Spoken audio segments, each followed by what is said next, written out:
রমজান মাসে একটি নফল ইবাদত করলে ফরজ আদায় করার সওয়াব হয়।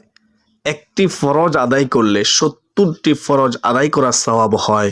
তো আমাদের প্রত্যেকের উচিত রমজান মাসে বেশি বেশি করে নফল ইবাদত করা, ফরজ হুকুম পালন করা, বেশি বেশি নেক আমল করা। কোরআনিক ট্রিটমেন্ট ওয়ান ইউটিউব চ্যানেলের সুপ্রদিনী ভাই ও বোনেরা, রমজান মাস রহমত, মাগফিরাত, নাজাতের মাস, সম্মানিত মাস। যদি কোনো ব্যক্তি আল্লাহ তাআলার বান্দাবান্দি এই পবিত্র রমজান মাসে এই 5টি ইস্তিগফার পাঠ করতে পারে, ইনশাআল্লাহ মহান আল্লাহ তাআলা, মহান রব্বুল আলামিন তার জীবনের সমস্ত গুনাহগুলোকে ক্ষমা করে দিবেন।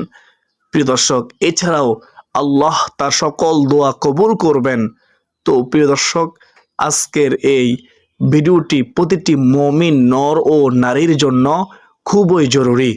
তো ইনশাআল্লাহ আমরা আশা করব আজকের এই ভিডিওটি সম্পূর্ণ দেখে এই ইস্তিগফারের আমলগুলো শিখে পরবর্তীতে সেও আমলগুলো করবে ইনশাআল্লাহ। জীবনের প্রতিটি সেকেন্ডে, প্রতিটি মুহূর্তে গুনাহের কাজ করেই চলতেছি।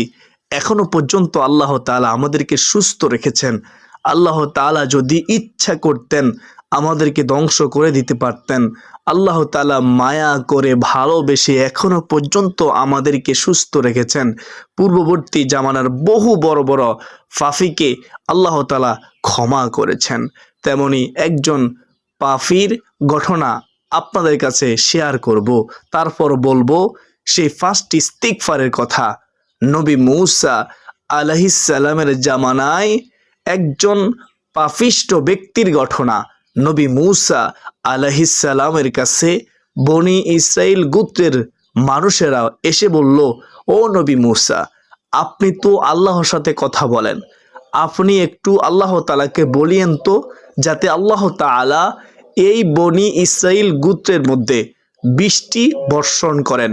নবী মূসা আলাইহিস সালাম বললেন, ঠিক আছে, আমি আল্লাহ তাআলার কাছে যাব, কথা বলবো যাতে আল্লাহ তাআলা এই বনি ইসরাইল গোত্রের মধ্যে বৃষ্টি দান করেন। নবী মূসা পয়গম্বর সবাইকে সাথে নিয়ে একটি খোলা ময়দানে গেলেন। ময়দানে গিয়ে নবী মূসা পয়গম্বর দোয়া করতেছেন, আল্লাহ তাআলা এই বনি ইসরাইলের গোত্রের মধ্যে আজ কতদিন যাবত বৃষ্টি হচ্ছে না, আল্লাহ তুমি বৃষ্টির ব্যবস্থা করে দাও। আল্লাহ তাআলা সাথে সাথে জানিয়ে দিলেন, ও নবী মূসা, তুমি যেই মজলিসের মধ্যে বসে দোয়া করতেছ, ওই মজলিসের মধ্যে একজন 40 বছরের জিনাকার রয়েছে। এই জিনাকার যতক্ষণ পর্যন্ত এই মজলিস থেকে উঠবে না, ততক্ষণ পর্যন্ত আমি দোয়াও কবুল করব না, বৃষ্টিও দান করব না। নবী মূসা আলাইহিস সালাম বললেন, আল্লাহ তো এখন কি করার? আল্লাহ তাআলা বলবেন, ও নবী মূসা, এই জিনাকারকে উঠিয়ে দাও, যদি না উঠাইতে পারো তাহলে কিন্তু বৃষ্টি দান করব না। নবী মূসা আলাইহিস সালাম ডেকে ডেকে বললেন, কে আছো? এমন 40 বছরের নাফরমান যুবক, এই ময়দান থেকে উঠে যাও। তুমি যদি না উঠো তাহলে আল্লাহ তাআলা বলতেছে দোয়া কবুল করবে না, বৃষ্টিও দান করবে না। ওই যুবক ভয় পেয়ে গেল। সে মনে মনে ভাবতে লাগলো, এখন যদি আমি মূসা আলাইহিস সালামের কথা মতো উঠে যাই তাহলে তো সবাই বুঝে ফেলবে যে আমি এই গুনাহগার ব্যক্তি। তখন সে আর উঠল না। নবী মূসা আলাইহিস সালাম আল্লাহ তাআলাকে বললেন, আল্লাহ, সে তো উঠতেছে না, এখন কি করার? আল্লাহ তাআলা বলেন, তাকে বলো যে আমার কাছ থেকে তুমি তার নাম নিয়ে তাকে উঠিয়ে দিবে। নবী মূসা পয়গম্বর চিৎকার করে বলল, ও জানাকার, যদি না উঠো তাহলে আমি আল্লাহ তাআলার দরবার থেকে তোমার নাম নিয়ে সবার সামনে তোমাকে লাঞ্ছিত, অপমানিত করে উঠিয়ে দেব। ওই জেনাকার মনে মনে ভয় পেয়ে গেল। সে ভাবতে লাগলো, যদি আমি এখন না উঠি তাহলে যদি নবী মূসা আলাইহিস সালাম আল্লাহ তাআলার পক্ষ থেকে আমার নাম নিয়ে সবার সামনে আমাকে অপমানিত করে তাহলে তো আমার কোনো উপায় থাকবে না। তখন ওই জেনাকার কোনো কুল কিনারা না পেয়ে তখন সে মনে মনে ভাবতে লাগলো এখন কি করা যায়। সে চক্ষু দুইটি নিচের দিকে দিয়ে এবার সে বলতে লাগলো, আল্লাহ, দীর্ঘ 40 বছর পর্যন্ত এমন গুনাহের কাজ আমি করে আসতেছি। আল্লাহ, আজও পর্যন্ত তুমি আমাকে মানুষের সামনে বেইজ্জতি করো নাই, লাঞ্ছিত অপমানিত করো নাই। আজ তুমি কেন আমাকে সবার সামনে অপমানিত করতেছ? আজ কেন আমার প্রতি তুমি রাগান্বিত হলে? আল্লাহ, আমি তোমার সাথে ওয়াদা করলাম আমি আর জীবনেও এই গুনাহের কাজ করব না। নবী মূসা আলাইহিস সালাম হঠাৎ করে দেখলেন বনি ইসরাইল গোত্রের আকাশটা মেঘাচ্ছন্ন হয়ে গেল, বজ্রপাত করা শুরু হয়ে গেল, মুষলধারে বৃষ্টি পড়া শুরু হয়ে গেল। নবী মূসা আলাইহিস সালাম আল্লাহ তাআলাকে বললেন, আল্লাহ, আপনি তো বলেছিলেন জেনাকার যতক্ষণ না উঠবে ততক্ষণ পর্যন্ত দোয়া কবুল করবেন না, বৃষ্টিও দান করবেন না, কিন্তু সে তো উঠল না, আপনি কেন বৃষ্টি দান করলেন? আল্লাহ তাআলা বলেন, ও নবী মূসা, তুমি আমার পয়গম্বর, আমি যার কারণে বলেছিলাম বৃষ্টি দান করব না, আমি আবার তার কারণেই বৃষ্টি দিয়ে দিয়েছি। সুবহানাল্লাহ। নবী মূসা আলাইহিস সালাম বললেন, আল্লাহ, আমি তো কিছুই বুঝতে পারলাম না, আপনি কি বলতেছেন? আল্লাহ তাআলা বলেন, ও নবী মূসা, তুমি কি জানো না যে আমি আল্লাহর একটি নাম রহমান, একটি নাম রহিম? তুমি যখন তাকে ভয় দেখিয়েছ তখন সে এমনভাবে তওবা করেছে, আমি আল্লাহ তার জীবনের সব গুনাহগুলো ক্ষমা করে দিয়েছি, আমি তাকে মাফ করে দিয়েছি, আমি বৃষ্টি দান করে দিয়েছি। সুবহানাল্লাহ। কোরআনিক ট্রিটমেন্ট 1 ইউটিউব চ্যানেলের সুপ্রিয় দিনী ভাই ও বোনেরা, যুগে যুগে এমনভাবে বড় বড় পাপীকে আল্লাহ তাআলা ক্ষমা করেছেন, আমাদেরকে আল্লাহ তাআলা ক্ষমা করবেন ইনশাআল্লাহ। তো আমরা বেশি বেশি পরিমাণে এই 5টি ইস্তিগফার এই রমজান মাসে পাঠ করার চেষ্টা করব, রহমত মাগফিরাত নাজাতের মাসে পাঠ করার চেষ্টা করব ইনশাআল্লাহ। রব্বানা যালামনা আনফুসানা ওয়া ইল্লাম তাগফির লানা ওয়া তারহামনা লানাকুনান্না মিনাল খাসিরিন, লানাকুনান্না মিনাল খাসিরিন। নবীজি সাল্লাল্লাহু আলাইহি ওয়াসাল্লাম বলেন, এই দোয়াখানা পাঠ করেছেন পয়গম্বর হযরত আদম আলাইহিস সালাম। আদম নবী জান্নাতের মধ্যে আছেন, হাওয়া আলাইহিস সালামও জান্নাতের মধ্যে ছিলেন। আল্লাহ তাআলা নিষেধ করলেন, ও আদম, জান্নাতের এই ফল কখনো তুমি খেও না, ওই নিষিদ্ধ গাছের ধারে কাছেও তুমি যেও না। শয়তানের প্ররোচনায় পড়ে আদম আলাইহিস সালাম সেখান থেকে একটি ফল হাতের মধ্যে নিলেন এবং হাওয়া আলাইহিস সালামও এই ফলটি খাইলেন। আদম নবীও খেয়ে ফেললেন ভুলে, তারা ভুলে খেয়ে ফেললেন। আল্লাহ তাআলা সাথে সাথে এই ভুলের শাস্তি হিসেবে তাদের শরীর থেকে জান্নাতের পোশাকগুলো রেখে দিয়ে তাদেরকে দুনিয়ায় পাঠিয়ে দিলেন। একজনকে পৃথিবীর এক মাথায়, আরেকজনকে পৃথিবীর আরেক মাথায়, দুইজন পৃথিবীর দুই মাথায় থেকে দীর্ঘ 350 বছর অজর দ্বারাই কান্না করেছে। আল্লাহ তাআলা তাদের কোনো দোয়াই কবুল করেন নাই। তারা বেশি বেশি পরিমাণে রব্বানা যালামনা আনফুসানা ওয়া ইল্লাম তাগফির লানা ওয়া তারহামনা লানাকুনান্না মিনাল খাসিরিন, লানাকুনান্না মিনাল খাসিরিন। তারা এই দোয়াটি পড়েছে, তারা এই দোয়াটি পড়তো। সর্বশেষ আল্লাহ তাআলা কিভাবে তাদেরকে কবুল করেছেন জানেন? আল্লাহ তাআলার আরশের খুঁটির সাথে কালিমায়ে শাহাদাত লেখা ছিল, আশহাদু আল্লা ইলাহা ইল্লাল্লাহু ওয়াহদাহু লা শারীকা লাহু ওয়া আশহাদু আন্না মুহাম্মাদান আবদুহু ওয়া রাসূলুহু সাল্লাল্লাহু আলাইহি ওয়াসাল্লাম। আদম নবী আল্লাহর কাছে ক্ষমা চেয়েছেন, আল্লাহ তাআলা সাথে সাথে তাদেরকে ক্ষমা করে দিয়েছেন। প্রিয় দর্শক, অন্য রেওয়ায়েতে আছে যে ওই খুঁটির সাথে লেখা ছিল কালিমায়ে তৈয়বা অর্থাৎ লা ইলাহা ইল্লাল্লাহু মুহাম্মাদুর রাসূলুল্লাহ সাল্লাল্লাহু আলাইহি ওয়াসাল্লাম। যাই হোক, নবীজির উসিলায় তারা ক্ষমা পেয়েছিল, কিন্তু আল্লাহ তাআলা ওই যে তারা যে পাঠ করেছিল, তারা বেশি বেশি যে দোয়াটি পাঠ করেছিল, ওই দোয়াটিকে আল্লাহ তাআলা অনেক বেশি পছন্দ করেছেন। বিদায় আল্লাহ তাআলা কুরআনুল কারীমের একটি আয়াত হিসেবে এই দোয়াটিকে দিয়ে দিয়েছেন। সুবহানাল্লাহ, সুবহানাল্লাহ।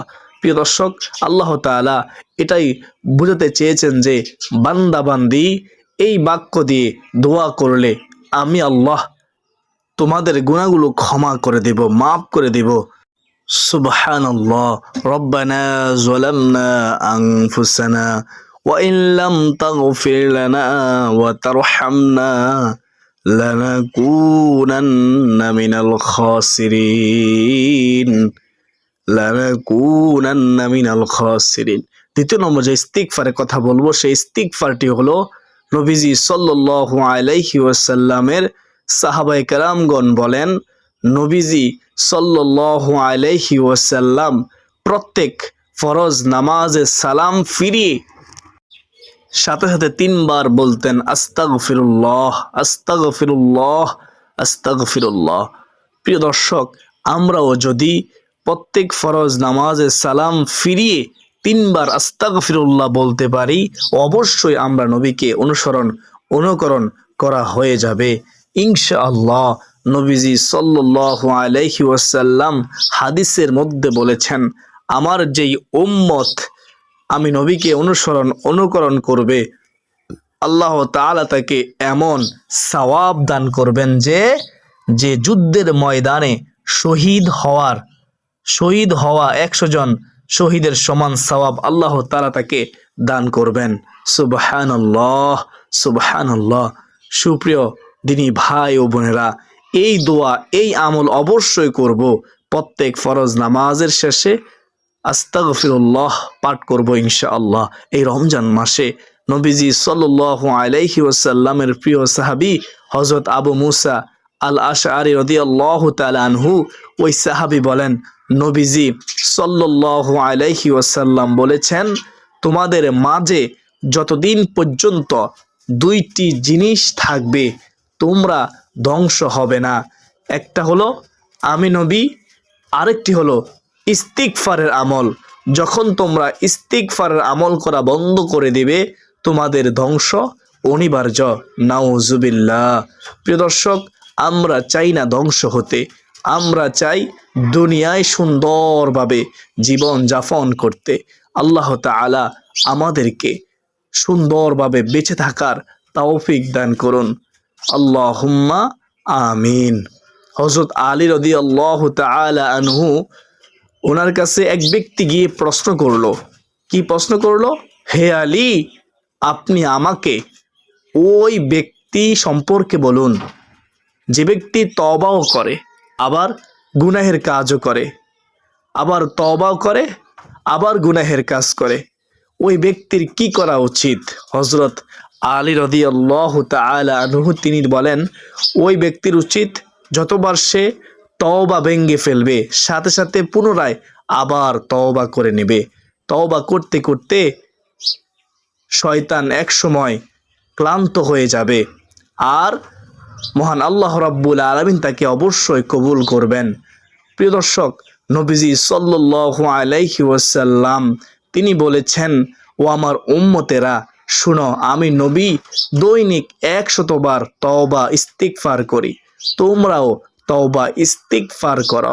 নবীজি সাল্লাল্লাহু আলাইহি ওয়াসাল্লাম বলেছেন অপর রিওয়ায়াতে, ও আমার উম্মতেরা শোনো, আমি নবী দৈনিক 100 বার তওবা ইস্তিগফার করি। একটিবার ভেবে দেখুন তো, যেই নবীর কোনো গুনাহ নেই, যেই নবী নিষ্পাপ বেগুনাহ মাসুম, এমন মায়ার নবী, দয়ার নবী যদি দৈনিক 100 বার তওবা ইস্তিগফার করতে পারে, তার চেয়েও বেশি তওবা ইস্তিগফার করতে পারে, আমাদের তো গুনাহের কোনো শেষ নেই, যেদিকে তাকাই সেদিকেই দেখি শুধু গুনাহ আর গুনাহ, জান্নাতের আশা করতে পারি না। এমন অবস্থায় আমাদের কি পরিমাণ তওবা ইস্তিগফার করা দরকার একবার ভেবে দেখুন। তাই নবীজি সাল্লাল্লাহু আলাইহি ওয়াসাল্লামের প্রিয় সাহাবীরা বেশি বেশি পরিমাণে ইস্তিগফারের আমল করতেন। তো দ্বিতীয় নম্বর ইস্তিগফারের কথা বলেছিলাম, প্রত্যেক ফরজ নামাজের সালাম ফিরিয়ে 3 বার আস্তাগফিরুল্লাহ আস্তাগফিরুল্লাহ আস্তাগফিরুল্লাহ আস্তাগফিরুল্লাহ পড়া। এখন আমরা জানবো 3 নম্বর ইস্তিগফার সম্পর্কে। 3 নম্বর যে ইস্তিগফারের কথা বলবো সেই ইস্তিগফারটি হলো রব্বানা ফাগফির লানা যুনুবানা ওয়া কাফির আন্না সাইয়্যাতিনা ওয়া তাওয়াফানা মাআল আবরার। প্রিয় দর্শক, আপনি যদি আল্লাহর দরবারে গুনাহের জন্য ক্ষমা চান, আল্লাহ তাআলা অবশ্যই ক্ষমা করবেন। দেখুন, বনি ইসরাইল গোত্রে অনেক বড় বড় পাপীকে আল্লাহ তাআলা কিন্তু ক্ষমা করে দিয়েছেন, মাফ করে দিয়েছেন। এক ব্যক্তি যদি 99 জন মানুষকে হত্যা করার পরেও আবার একজন মানুষকে হত্যা করে 100 জনে পূর্ণ করে যদি সেও আল্লাহর কাছে গুনাহের জন্য ক্ষমা চেয়ে তওবা করে ক্ষমা পাইতে পারে, আমরা কেন পাবো না বলুন? ওই ব্যক্তি তো ছিল নবী মূসা আলাইহিস সালামের জামানার মানুষ, কিন্তু আমরা তো আখির নবীর সবচেয়ে দামি উম্মত, নবীদের নবীকুল, কায়নাতের নবী, এমন সৃষ্টির সেরা নবীর আমরা উম্মত, রহমাতুল আলামিন নবীজির উম্মত। আমাদেরকে কেন আল্লাহ তাআলা ক্ষমা করবেন না? আপনি আমি একটু চিন্তা করি যে ফেরাউন অনেক গুনাহগার ছিল, তাই না? ফেরাউন থেকে আমরা কিন্তু গুনাহের কাজ কম করি নাই। ফেরাউন নিজেকে খোদা দাবি করত এবং গুনাহের কাজ করত। পাপিষ্ট বেঈমান ফেরাউন অনেক বড় পাপী ছিল, কিন্তু আমরাও কি গুনাহের কাজ কম করি? আমরাও তো কিন্তু অনেক গুনাহের কাজ করি। ফেরাউনকে আল্লাহ তাআলা ধ্বংস করে দিয়েছেন। আমরা যে গুনাহের কাজ করি আমাদেরকে আল্লাহ তাআলা ধ্বংস করে দিতে পারতেন, শুধু মাত্র দেন নাই কেন? আমরা আখিরি নবীর উম্মত। সুবহানাল্লাহ। আল্লাহ তাআলা যে এই নবীকে অনেক বেশি ভালোবাসেন। নবী মূসা আলাইহিস সালাম আল্লাহর কাছে বলেছিলেন, আল্লাহ, আপনি আমাকে নবী না বানিয়ে আখিরি নবীর উম্মত বানাইলে জীবনটা ধন্য হয়ে যেত। আল্লাহ তাআলা বললেন, ও নবী মূসা, এটা অসম্ভব, তুমি অনেক পূর্বে দুনিয়ায় চলে এসেছ। নবী মূসা আলাইহিস সালাম বললেন, আল্লাহ, আমি একটু সেই উম্মতের আওয়াজ শুনতে চাই। নবী মূসা আলাইহিস সালামকে আল্লাহ তাআলা বললেন, ঠিক আছে, তুমি একটা ডাক দাও। নবী মূসা আলাইহিস সালাম যখন আমাদেরকে ডাক দিয়েছেন, অর্থাৎ আখিরি নবীর উম্মতদেরকে ডাক দিয়েছিলেন, আমরা সবাই জান্নাতে থাকাকালীন সময়ে সব রূহগুলো কিন্তু জান্নাতের মধ্যেই ছিল। আল্লাহ তাআলা তাদেরকে সুন্দরভাবে রেখেছেন। ওইখানে থাকাকালীন, রূহের জগতে থাকাকালীন সময়ে আমরা সবাই নবী মূসা আলাইহিস সালামের ডাকের জবাব দিয়েছিলাম লাব্বাইক বলে। প্রিয় দর্শক, নবী মূসা আলাইহিস সালাম এই উম্মতের কণ্ঠের আওয়াজ শুনে একেবারে পাগল ফারা হয়ে গিয়েছিলেন।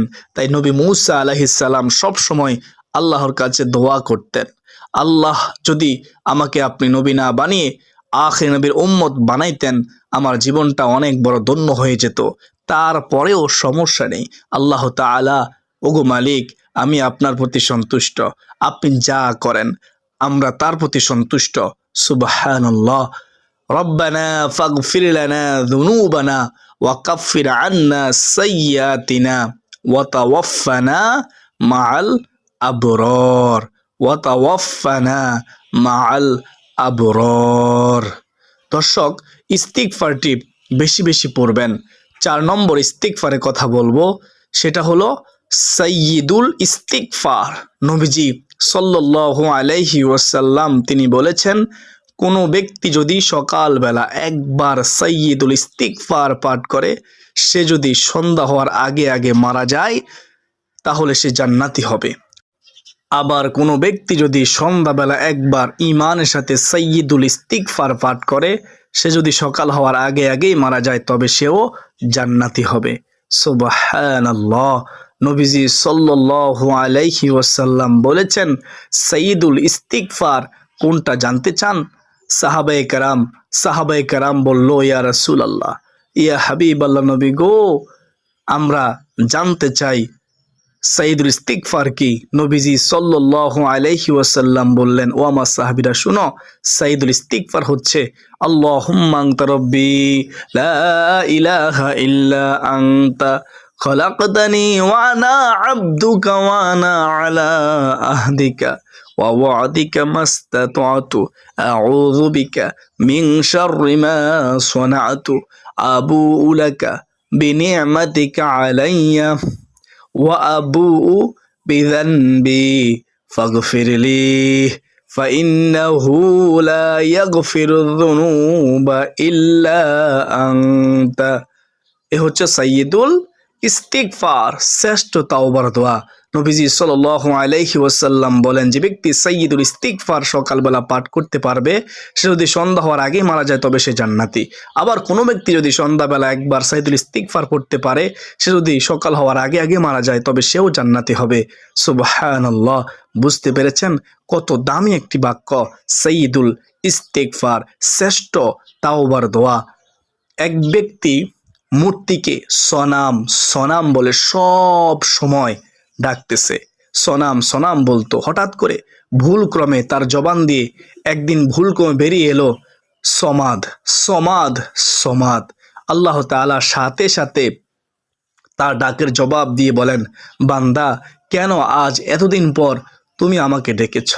ওই ব্যক্তি বলল, আমি এতদিন পর্যন্ত সনাম সনাম বলে মূর্তির নাম ধরে ধরে বললাম, কেউ আমার ডাকে সাড়া দিল না, আর আজকে আপনি কে যে আমার ডাকে সাড়া দিলেন?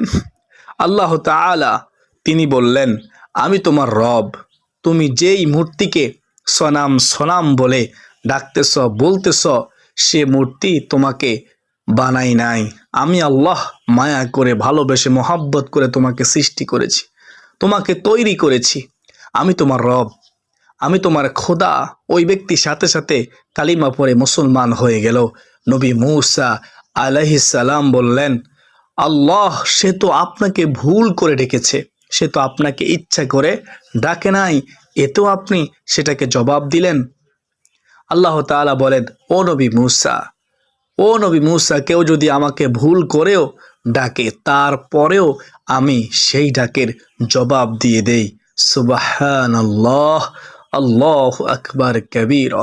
সর্বশেষ নাম্বার যে ইস্তিগফারের কথা বলবো সেটাও আপনাদেরকে বলে দিচ্ছি, তবে তার পূর্বে নবীজির একটি হাদিস আপনাদেরকে শুনাইতেছি, শুনবেন। নবীজি সাল্লাল্লাহু আলাইহি ওয়াসাল্লাম বলেন, যে ব্যক্তি বেশি বেশি পরিমাণে ইস্তিগফারের আমল করবে, আল্লাহ তাআলা তার গুনাহগুলো ক্ষমা করবেন, তাকে ধন সম্পদ দিবেন, রিজিকের পেরেশানি দূর করে দিবেন, নেককার স্ত্রী, নেককার সুসন্তান, নেককার সন্তান, সলিহীন সন্তান দান করবেন। সর্বশেষ নাম্বার ইস্তিগফারটি হলো আস্তাগফিরুল্লাহাল্লাযী লা ইলাহা ইল্লা হুয়াল হাইয়ুল কাইয়্যুম ওয়া আতুবু ইলাইহি।